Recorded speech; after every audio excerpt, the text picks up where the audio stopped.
welcome you to this press briefing by Foreign Secretary Sri Vikram Mishri on the ongoing developments around Operation Sindoor.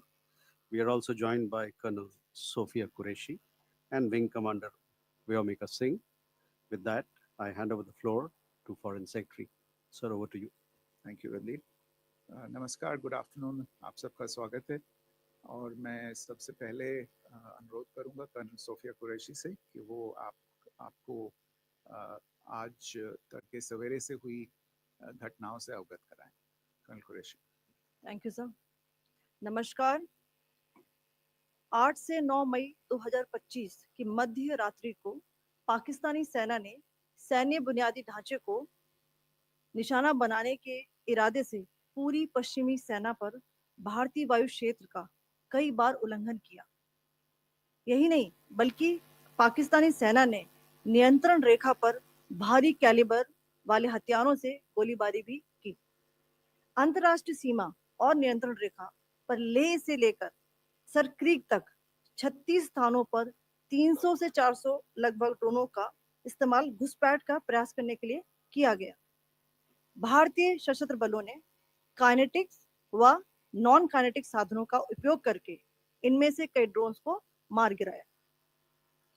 इतने बड़े पैमाने पर हवाई घुसपैठों का संभावित उद्देश्य वायु रक्षा प्रणालियों का परीक्षण करना और खुफिया जानकारी इकट्ठा करना था।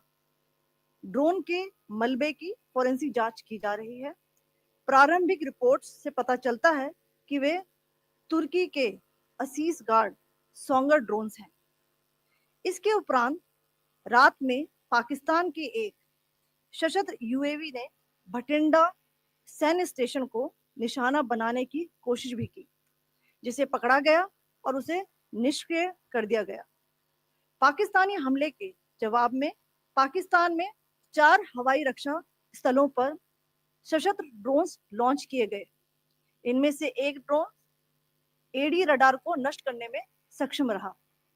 पाकिस्तान ने जम्मू कश्मीर के तंगधार, उरी, पुंछ, मेंढर, राजौरी, अखनूर और उधमपुर में भारी कैलिबर आर्टिलरी गन और सशस्त्र ड्रोन्स का उपयोग करके नियंत्रण रेखा के पार गोलीबारी भी की, जिसके परिणाम स्वरूप भारतीय सेना के कुछ जवान हताहत हुए और घायल हुए।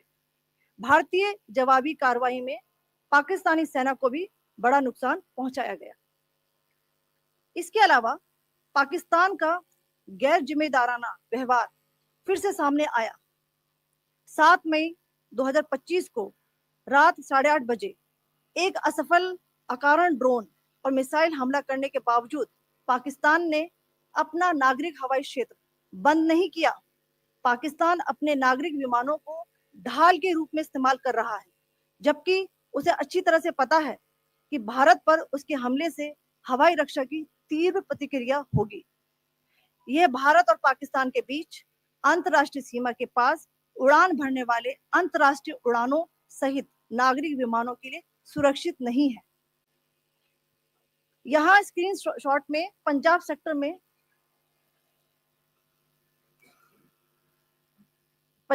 में हाई एयर डिफेंस अलर्ट स्थिति के दौरान एप्लीकेशन फ्लाइट रडार 24 का डेटा दिखाया गया है। जैसा कि आप देख रहे हैं यहाँ पर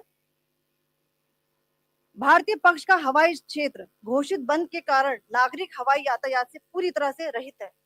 कराची और लाहौर के बीच के हवाई अड्डे मार्ग पर नागरिक एयरलाइंस उड़ान भर रही है। हाई अलर्ट किया गया है विमान फ्लाइनेस एविएशन का एयरबस 320, जैसा कि आप यहाँ देख रहे हैं, जो कि शाम को 5:50 बजे दमम से शुरू हुआ और रात को 9:10 बजे लाहौर में उतरा। ये सारा डिटेल्स आप यहाँ देख रहे हैं, ये डिटेल्स यहाँ लिखा हुआ है। Can you see this?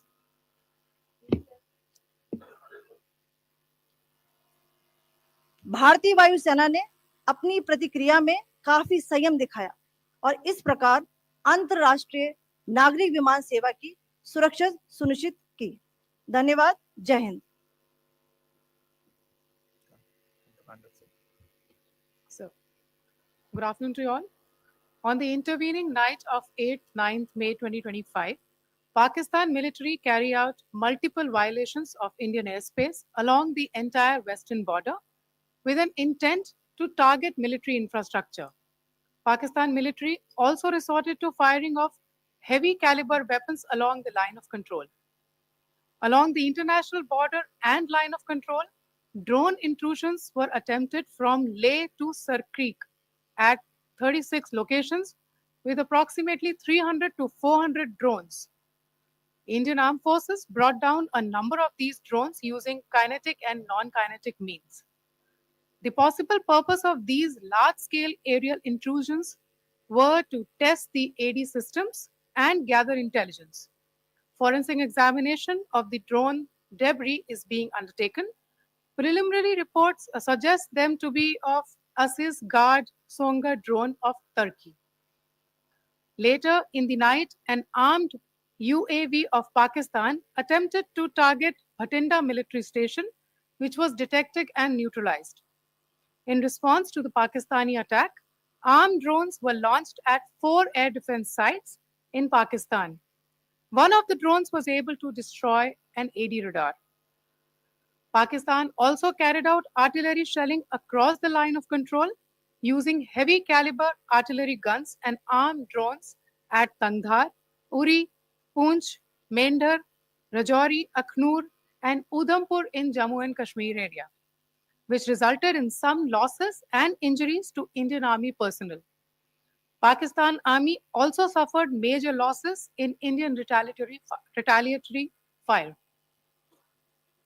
Additionally, Pakistan's irresponsible behavior again came to fore. Pakistan did not close its civil airspace despite it launching a failed unprovoked drone and missile attack on 7th May at 8:30 hours in the evening. Pakistan is using civil airliners as a shield, knowing fully well that its attack on India would elicit a swift air defense response. This is not safe for the unsuspecting civil airliners, including the international flights, which were flying near IB between India and Pakistan. The screenshot we just showed and we shall share with you, it shows the data of the application Flight Radar 24 during a high air defense alert situation in the Punjab sector. As you have seen, the airspace on the Indian side is absolutely devoid of civil air traffic due to our declared closure. However, there are civil airlines flying the air route between Karachi and Lahore. Amongst the other civil aircraft that you can see, we have highlighted an aircraft which is Airbus 320 of Flynas Aviation, which was originated from Dammam at 1750 hours and landed later at Lahore at 2110 hours in the night. Indian Air Force demonstrated considerable restraint in its response, thus ensuring safety of international civil carrier.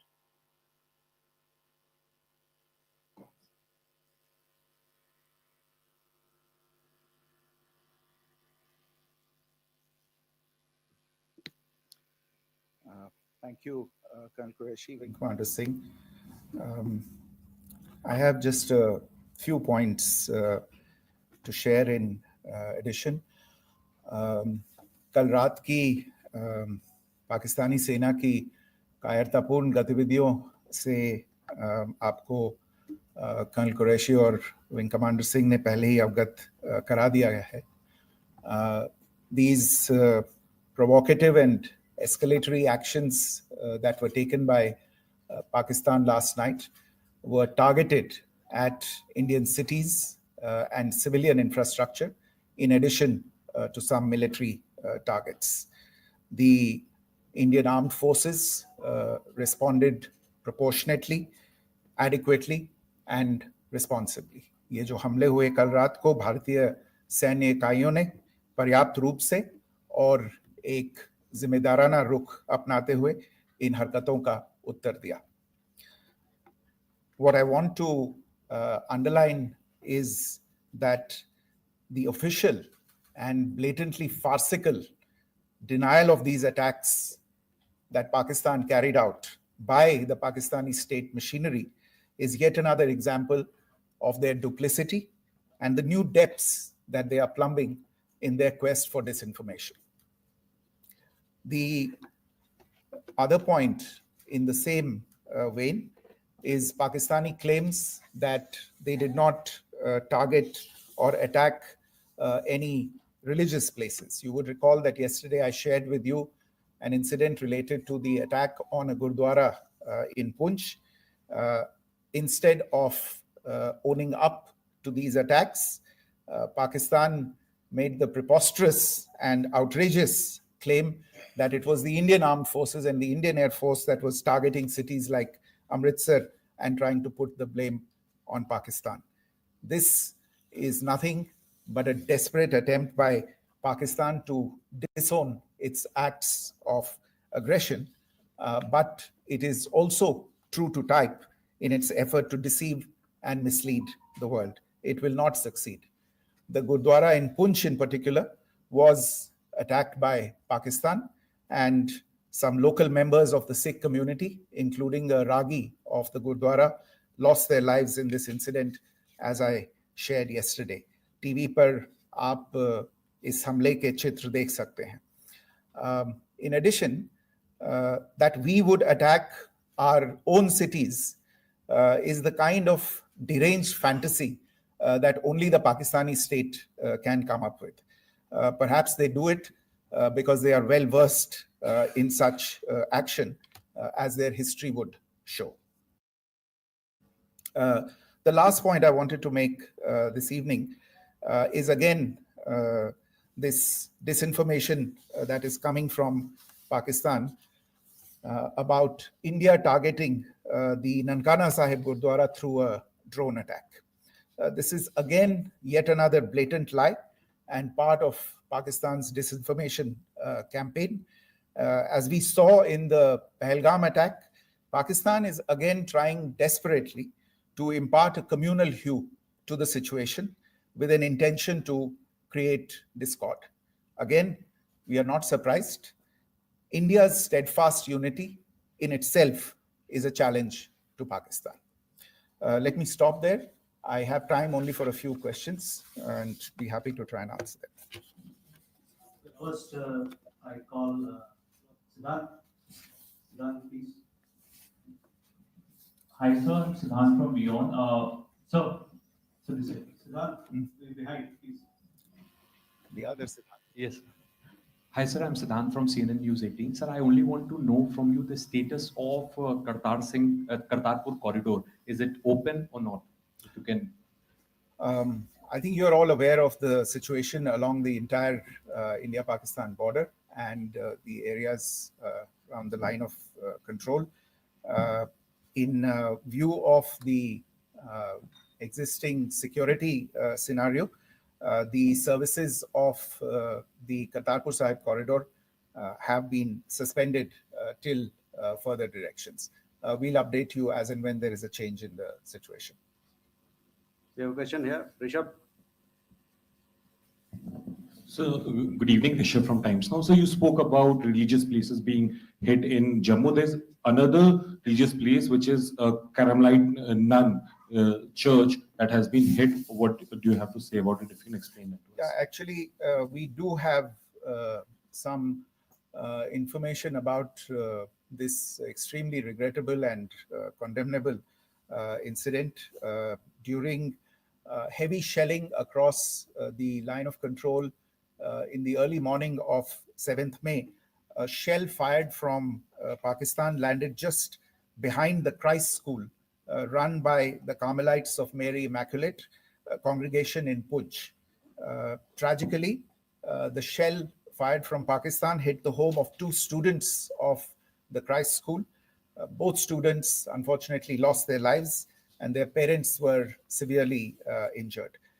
Another Pakistani shell struck a Christian convent of nuns belonging to the congregation of the Mother of Carmel, damaging water tanks and destroying solar panel infrastructure. Several priests, nuns, school staff, and local residents took refuge in an underground hall beneath the Christ School during the shelling by Pakistan. The school happened to be closed at the time, fortunately. Otherwise, more losses would have occurred. Again, we have seen the Pakistani side targeting and shelling places of worship with a particular design. This includes gurdwaras, these convents and temples. This is a new law even for Pakistan. Your question here, Pranay. Sir Pranay Upadhyay Amar Ujala से। Sir कल आपने इसी podium से पाकिस्तान के IMF bailout को लेकर और Indus water treaty को लेकर जो टिप्पणी की थी उसकी पाकिस्तान में काफी तीखी प्रतिक्रिया भी आई और उसके बाद हमने देखा कि पाकिस्तान की तरफ से किस तरीके से लेह से लेकर भुज तक पूरी बॉर्डर के ऊपर जो इन्वेजन था वो किया गया। मौजूदा सिचुएशन के अंदर पाकिस्तान के बेलआउट पैकेज को लेकर और पाकिस्तान के इन अटेम्प्ट्स को लेकर आपका क्या असेसमेंट है? और दूसरा ये भी जानना चाहेंगे कि पाकिस्तान की तरफ से ये जो अटेम्प्ट किया गया था उसका भारत ने अभी तक उस तरीके का कोई जवाब नहीं दिया गया है, तो क्या भारत इसका जवाब देगा जो कार्रवाई हुई है बीते 24 घंटों में?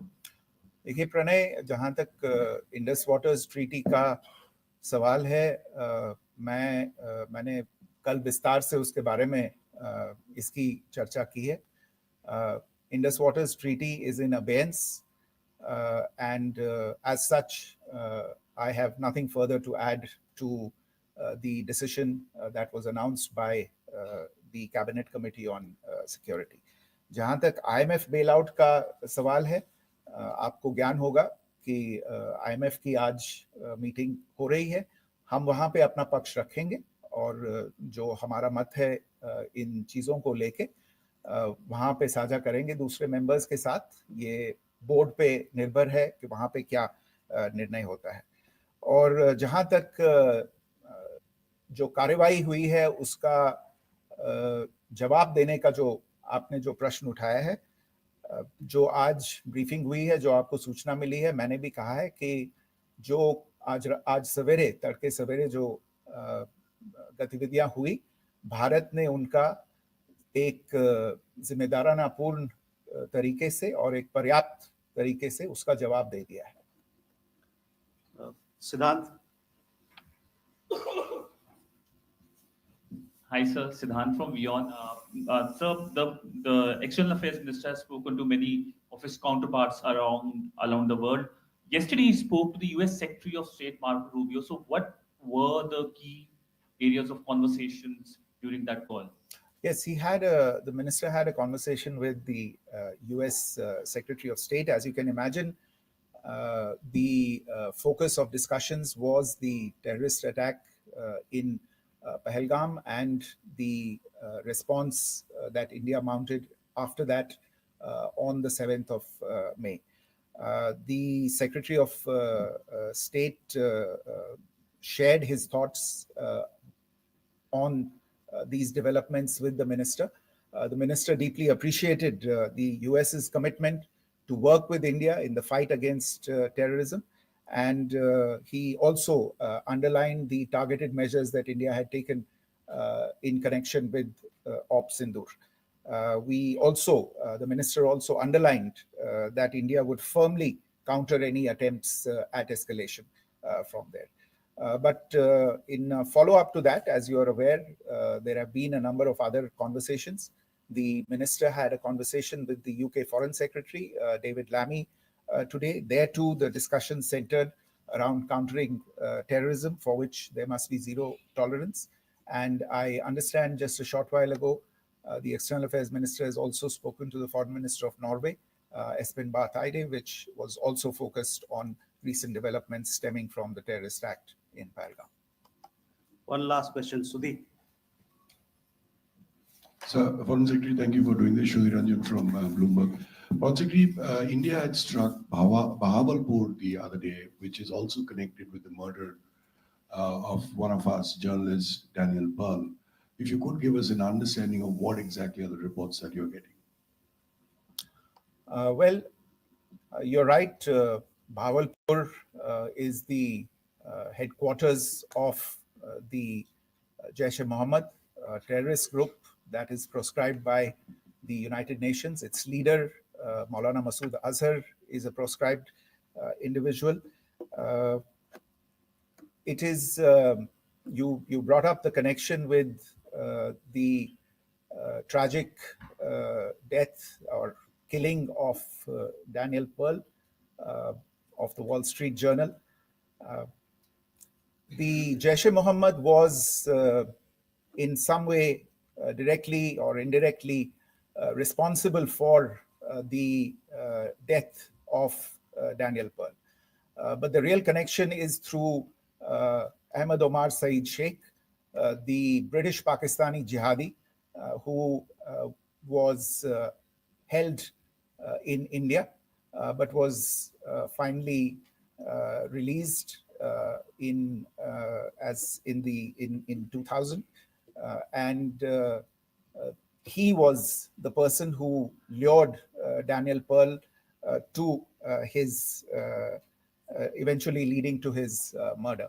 So these are all obviously connected figures, connected individuals, connected institutions, and the attack on Bahawalpur, on that facility of the Jaish-e-Mohammed in Bahawalpur is, I would imagine, a fitting part of this unfortunate incident. Thank you all. Thank you, sir. With that, we come to the closure of this press briefing. Thank you very much.